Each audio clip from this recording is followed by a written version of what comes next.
This is the third webinar that we've done in this 5-part series, and every discussion has been really great. So welcome, and we can begin because we all now know that we're recording. Please keep your video and your microphone muted throughout the webinar. If you do have questions or comments about sustainability, then you can put them into the chat box, and we'll have some time at the end to either read some of the comments and or answer hopefully some of your questions. So I host these. I love it. I am a grad of the television broadcasting program at Mohawk College from quite a long time ago.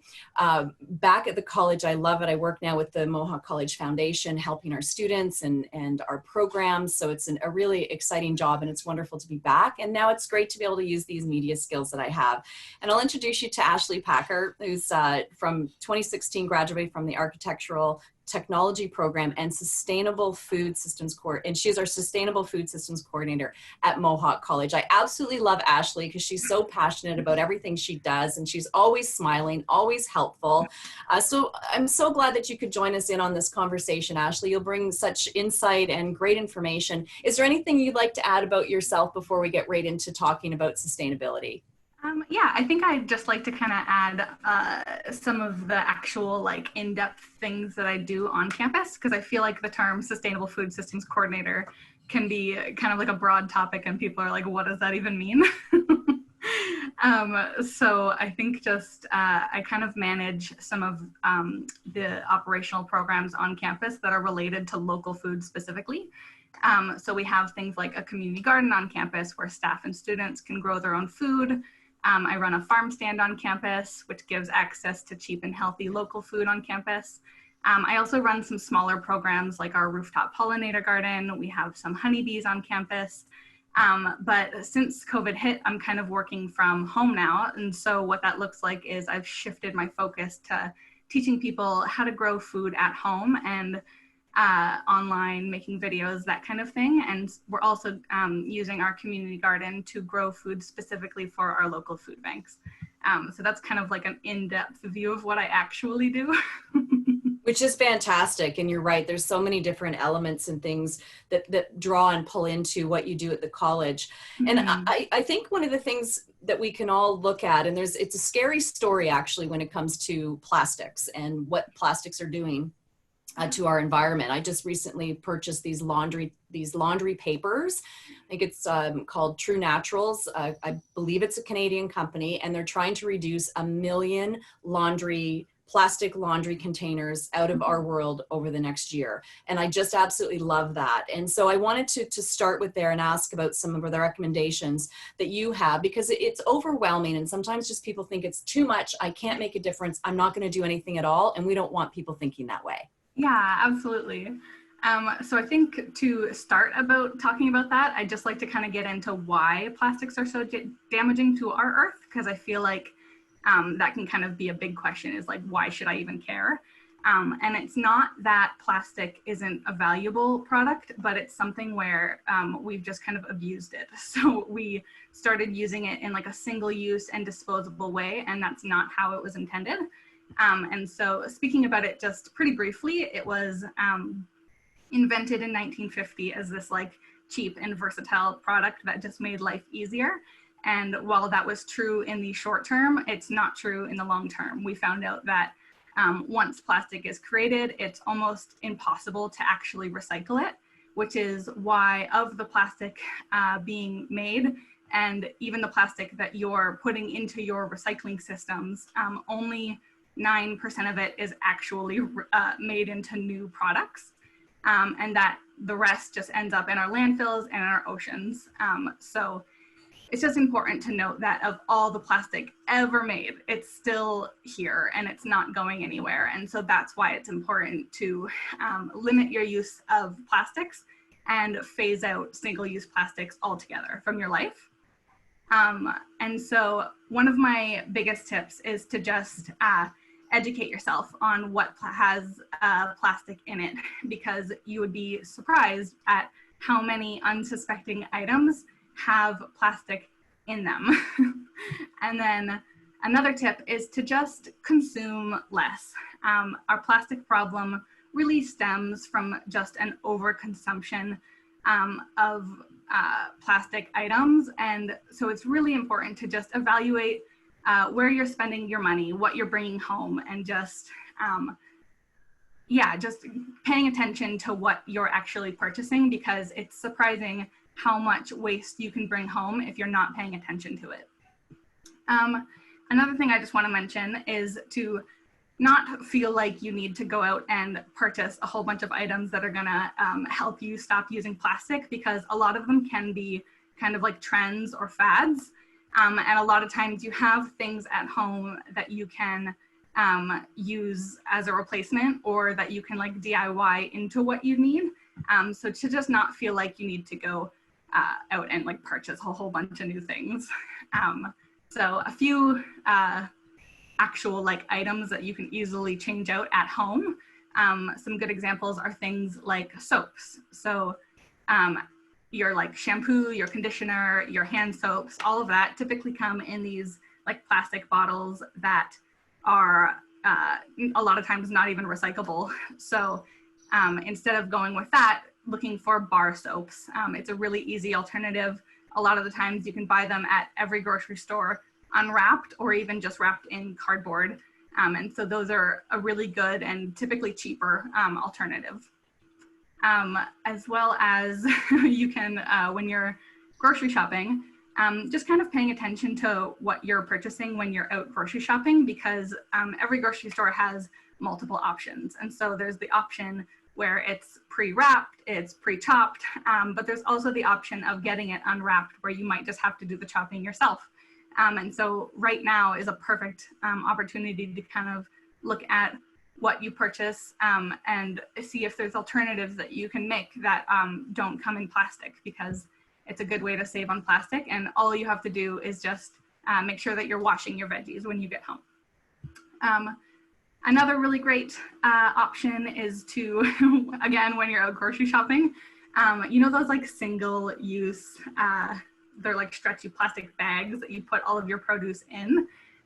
Those are like the perfect example of a single use disposable plastic. And there's also a really easy alternative to it. And it's one, not using a bag at all, or two, you can make or buy your own reusable bags to put your produce in. When I was first getting started, the first thing I did was like found some old t-shirts that I wanted to declutter, and I made some little produce bags, and it became my little bags that I went to the grocery store with. But yeah, so some of the biggest, I guess, tip that I can give, because everybody has different things that they buy and things that they're kind of like using up and throwing out, is to just look inside your garbage can and your recycling can on garbage day, and just see what makes up the bulk of your bins. Because for me personally, when I first started, I went through and I looked into my garbage bin, and the majority was Kleenex. For whatever reason, just in our household, we used up so much Kleenex.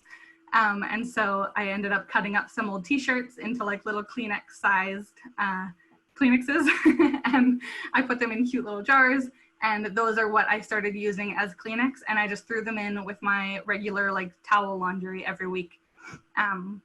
And so that was a good one that ended up like reducing my garbage by like 50% with the smallest little thing where I didn't have to go out and purchase Kleenex anymore. Yeah, it's a really good one. I mean, we could probably talk the entire time on what to do about plastics, right? I mean, in all honesty, and just how to reduce, but really good tips, taking a look at what you're purchasing and where you can reduce, knowing that most of the plastic, only 9% of the plastic that you're going to put into that recycling bin is going to be able to be recycled. So right away, we need to use less, right? And there are some great ones. I love the tips about using t-shirts. Yeah. And that's great too, because then we're upcycling something that we've already had, rather than just donating it, which we can't do right now anyway. Exactly. Use it into other things. I love that. Cleaning rags, Kleenex, whatever so you many can options. use there, just the amount of stuff that you would eliminate. Yeah. I want to talk about vehicles, because we're not driving nearly as much. Maybe you're taking your vehicle out once a week to go to the grocery store or do whatever you need to do. So that's really good. A little less pollution there. But we're at home now. using more electricity. So I wanted to talk, especially as we move into the warmer months, using ceiling fans and open windows for circulation rather than air conditioning. Just some of the things that we can do at home, Ashley, to reduce the overall impact that electricity plays in the whole sustainability picture. Yeah, absolutely. I think that's a really good point, that we're at home all day, which means we're using more energy at home where typically we would have used that energy at work. But it does really show us how much energy we use throughout the day. And in Ontario, we're very, very fortunate because the Ontario government had made the decision to phase out our dirty coal power a while ago, and focus on power from things like hydro and wind turbines and solar and nuclear, which are just more cleaner sources.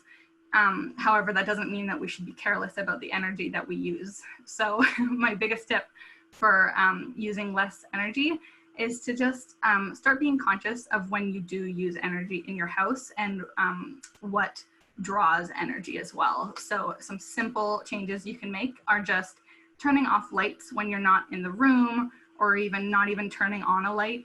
If there's enough natural light in your house, then you don't even need to turn it on in the first place. As well as I'd like to touch on something called phantom power.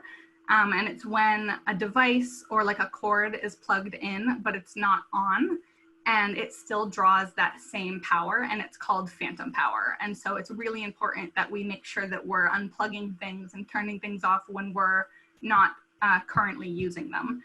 And just turning off the power bar isn't enough, right? Just turning that power bar off, you actually need to unplug it. Exactly, yeah, because it'll still draw that same exact amount of energy.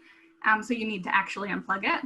And these are the kind of behavior changes that you can really make to save on energy. But after that, it kind of becomes retrofits and things like buying energy efficient light bulbs and smart thermostats and putting insulation in your house and that kind of thing. And for retrofits specifically, you should look into your electricity and your gas providers, because a lot of times your providers on their websites have what's called a weatherization program, and they'll actually subsidize these costs for you to be able to get these items.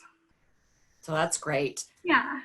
Can you touch a little bit about air conditioning? It's a bit of a pet peeve for me because absolutely. We freeze all summer long, but yet we love the warmth of the outdoors. So how do we find that balance, and what can we do? Because I know from the research I've done that air conditioning units, they take a lot of power to run and to keep your house so crazy cool. Because some people, it's you go in and you need layers of sweaters. It's so cold in there. So what's your comments on that? Yeah, so actually from firsthand experience, because I have zero insulation in this house, and so it gets very, very hot in the summertime, and so we open up our windows if it's not super humid, and making sure that the windows that you open aren't facing the sun, and then throughout the day the sun kind of moves, so then you can, okay, now this one's not in the sun, so you can open up that one. And having ceiling fans or just portable fans is a really good option also to get that airflow moving, because I think a lot of times we're just looking for airflow. When you have everything shut and everything is just hot in the summer, it feels very stagnant. So getting that airflow really helps you in feeling cool, so that you don't need to put on the air conditioner.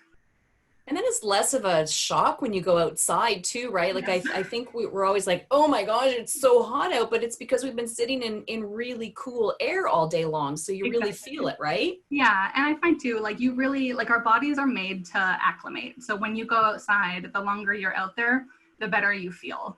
And so when you step inside though, you end up feeling oh, it's so cool in my house because I'm so hot outside. That's right. Well, I love the use of opening windows, and also you close curtains where they're getting the real direct sun. Yep. And that often really helps keeping your different spaces cool. And follow the sun through the day. I love that. It's a really good point. A lot of people looking to have gardens of some sort. So whether it's a raised bed, it's an herb garden, or they actually have space in their backyard to plant a garden. Can you give us some tips? And because it can be overwhelming. People are oh, I can't do this, but you can. And there's great tools and things that you can do. Yeah, absolutely. So gardening is one of those things that you kind of just have to go for. You can watch as many videos or read as many articles as you like, but until you try with your soil and your area and getting just like experience, you won't really know. So some super easy ways to get started on a very small scale are container gardening for sure. It's like the number one, just start with that because you get a little bit of experience and then you can kind of expand. So for container gardening, what I would suggest is to just look at the things that you eat the most of. And then from there, just see what size pot would that need if I wanted to grow it. And then it's important to remember that for container gardenings, they need potting soil so that it doesn't get too compact. You need to water them daily because unless it rains, they tend to dry out a lot faster than the ground does. And then the pots need to have good drainage so that the roots don't rot. So if you're interested in learning a little bit more about how to get started with container gardening, I have made a few videos on the Sustainability Office's YouTube page. It's called Mohawk College Sustainability on YouTube. And it just goes a little bit more into depth about container gardening. And yeah, if you want to make a garden in your backyard as well, you can kind of scale up a bit. That's exactly what I did. I just dug up my front lawn and my back lawn and removed the grass. I didn't do anything special in terms of amendments to the soil. I just started planting just to get that experience and just to kind of like see what would start happening. It doesn't need to be fancy and you can keep it like purely utilitarian so that it's just easy. It's like an easy place to start. I love it. You just jumped right in there. Exactly. And that's what I think we need to do, right? And you know, so many people, you're not commuting. So take a look at those commuting hours and then, you know, apply those to things like a garden and finding ways to be a little more sustainable. And I was going to ask you about videos. So I'm really glad that they're got the video and hopefully we can send out a message with the actual recording of this and link people, give them the links to those videos as well. So thanks for that. Yeah. We do have actually a few comments and questions, but before we get to those, I just wanted to ask you if there's a particular sustainability project that you are most proud of. I'm sure there's many that you've done and been involved with, Ashley, but is there something that you just go, yeah, I was really happy that came together? Yeah, I think the one that I'm the most proud of, and maybe also because it's pretty like fresh on my mind, was that we were able to get honeybees on campus, which was a surprisingly hard task, but we have them. And so we currently have 6 bee boxes where our local beekeepers, Humble Bee, they take care of the bees and they harvest the honey for us, and we either sell it, donate it, or just find other uses for it. And why it's so near and dear to me is because bees play an important part in our food systems. They help pollinate all of our fruits and vegetables. And it's said that they're responsible for every 1 out of 3 bites of food that we take. So I find it very important for us to help protect and to support the bees so that they can keep doing what they naturally do to help provide us with food. So I'm happy to be able to support them. And it's wonderful. And there's been projects where you guys have made some lip balms and things like that too. So I think it's really awesome. I'm glad you mentioned that one because I just think it's incredible. Humble Bee, great guys. Yes, they're 2 guys that put this together. They raise very gentle bees. Yep. So if you've got the space, I suggest looking them up. And it's something that you can actually do in your own backyard. And they're finding that they're having a lot of success with urban beehives. So yeah, they also do workshops and stuff if you want to learn from them how to take care of bees as well. Yeah, they're just fantastic, and they'll help you all the way through it. And you know, I mean, you've got to spend some money to do it, but that's worth it because you're so right of what bees give back to us. They're vital for our lives. So we really don't want to see them disappearing. And we all know that the harsh reality of that. And now, you know, they've talked about those horrible hornets. So, right? It's crazy. The stuff you can read out there and find out about. So awesome. And congratulations on that. And then anything else when it comes to just being environmentally conscious, like resources or tools that people can tap into, and then we can leave enough time to talk about some of the comments and questions that we have. So any last thoughts on that? Absolutely. Yeah, I think some resources that I can think of specifically if you're looking into consuming less and just creating less trash. There's a lady named Bae Johnson, and she's kind of a pioneer in the zero waste movement. and she has a blog called Zero Waste Home.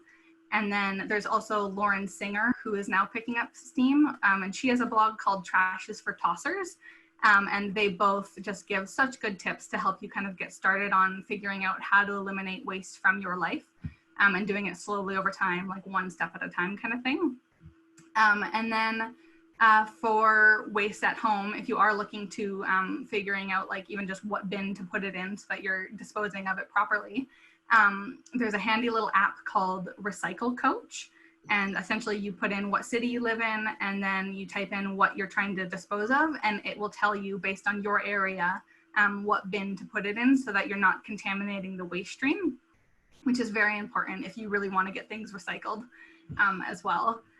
And then for local food, I worked with the city of Hamilton to create a farm map and directory, and it can be found at hamiltoneatlocal.ca. And we essentially mapped out all of our local farms, our local markets, anywhere where you could buy local food and support local.